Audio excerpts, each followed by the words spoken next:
Oi, tudo bem? Eu sou Ralph de Bugalho e este é o Vlog do Escritor.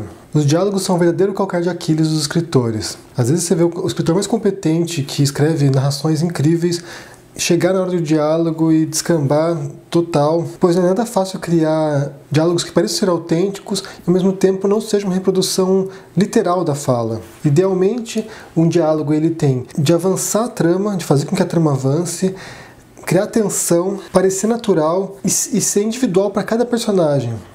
Um personagem não deveria falar como o outro numa história. Um dos maiores mestres em diálogo para mim é o Charles Dickens, o escritor inglês.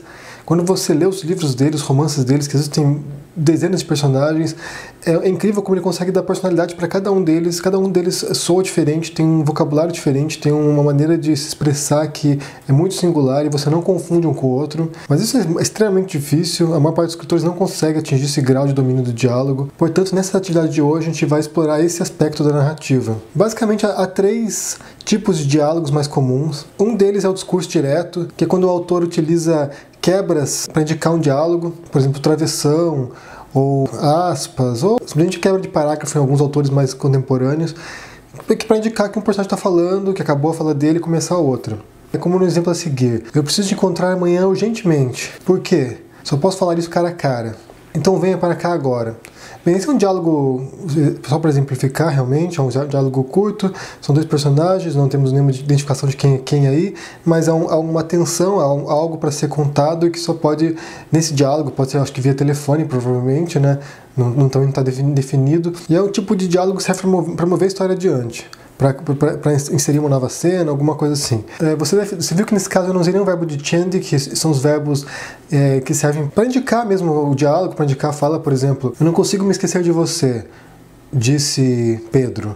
Esse disse é um verbo de chandy, existem vários verbos de chandy em português, disse, falou, explicou, respondeu, exclamou. Tem uma porção, na verdade, há uma infinidade de verbos desse tipo, e algo que eu percebo é que geralmente os autores mais inexperientes acabam exagerando na hora do uso desses verbos, tendem a não querer repetir demais disse ou falou, começa a ser muito criativo nesse aspecto, então começa a redarguiu, interpolou, argumentou. Não há necessidade de você variar tanto assim os verbos de change, você pode se ater a um só, disse ou falou, são suficientes na maior parte das vezes, respondeu ou gritou, ou sussurrou, essas coisas. Você pode dar essa nuance, mas não precisa ser muito criativo, não precisa exagerar nesse uso, porque quando você varia muito os verbos desse jeito, você distrai o leitor do diálogo em si para os verbos de diálogo e não é isso que você quer, naturalmente.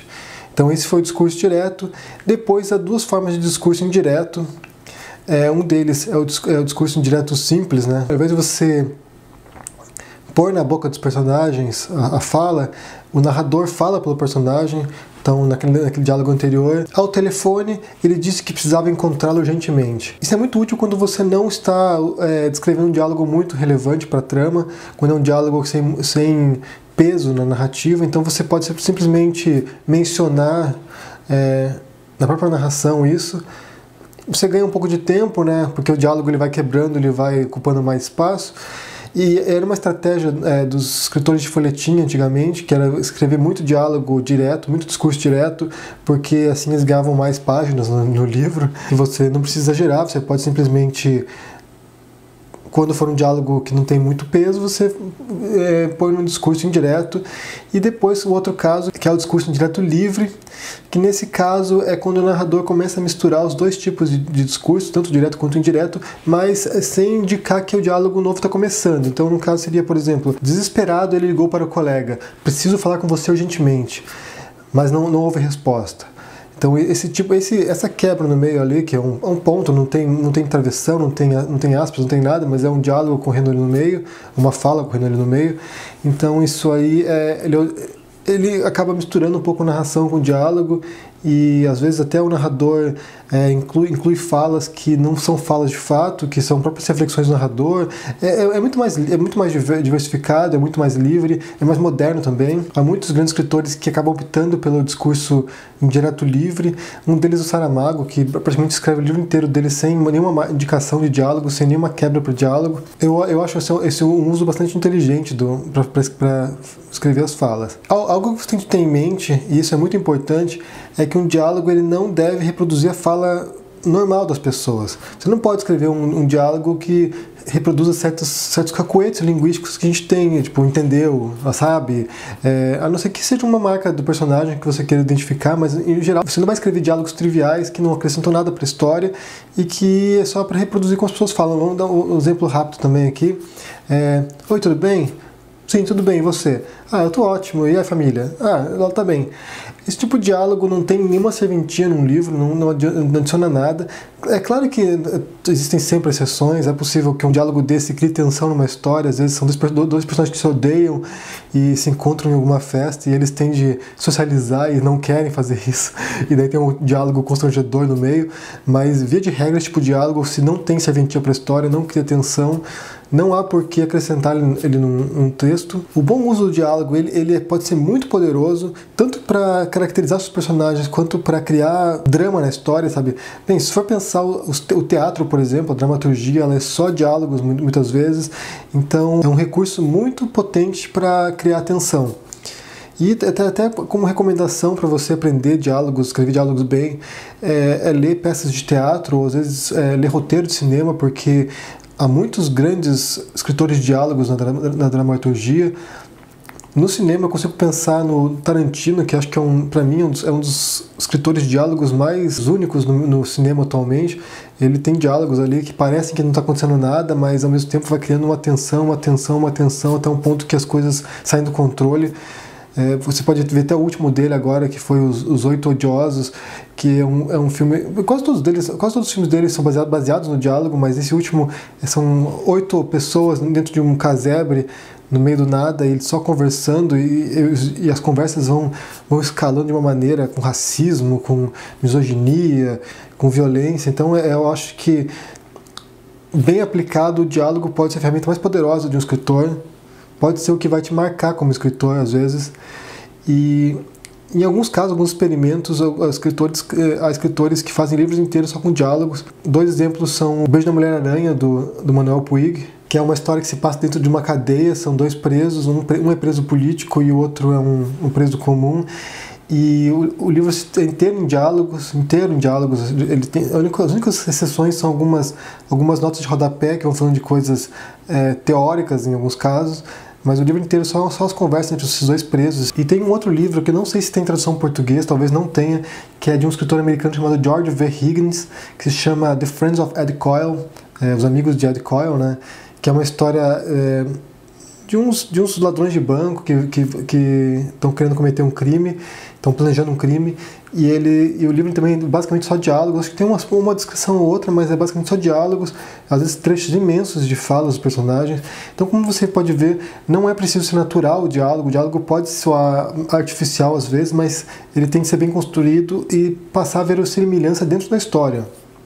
Os personagens precisam ter uma dicção própria, um vocabulário próprio e ajudar a escalar o seu livro para um destino. O diálogo não pode ser supérfluo na história. Na quarta-feira eu vou dar alguns exemplos para isso, então se você quiser escrever o seu texto já hoje ou amanhã e esperar para quarta-feira para ver os exemplos, para você ter uma noção de como funciona melhor o que eu estou falando, faça isso. E a proposta que eu vou fazer para vocês agora, essa semana, é que vocês façam um diálogo em forma de discurso direto e outro que pode ser em forma de discurso indireto ou indireto livre. Eu quero que vocês façam a mesma fala, eu quero que vocês ponham primeiro 2 personagens ou mais conversando, não importa, pode ser vários personagens, se você conseguir organizar isso. Nem todo mundo consegue fazer mais do que 2 personagens também. O Dostoiévski é um caso que faz com vários personagens e tudo faz sentido, mas faça com 2 personagens ou mais. E faça um diálogo, escreva um diálogo aí de umas 20 ou 30 linhas. Você pode fazer sem verbos de change, ou fazer com verbos de change, ou botar algumas narrações no meio para explicar o que cada um faz. E depois eu quero que vocês façam o segundo texto inspirado nesse primeiro texto, usando as mesmas falas, só que em forma de discurso indireto ou discurso indireto livre. a mesma fala, você vai transplantar ele para discurso indireto. É só uma observação que eu também queria fazer, que eu acho que é curioso e pode ajudar talvez você ou não, pode até dificultar, é que na nossa linguagem cotidiana, o que a gente fala é o menos importante. Estima-se que 70% do que a gente comunica para outras pessoas é via linguagem corporal, então é entonação de voz, é gestual, são as pausas que a gente faz, olhares, essas coisas. Então, o que a gente fala não é tão importante quanto como a gente fala. E isso é uma coisa que se perde na literatura, uma coisa que se perde na escrita. Na hora que você vai para o papel, você não tem esse gestual, você não tem essa comunicação não verbal que a gente tem no dia a dia.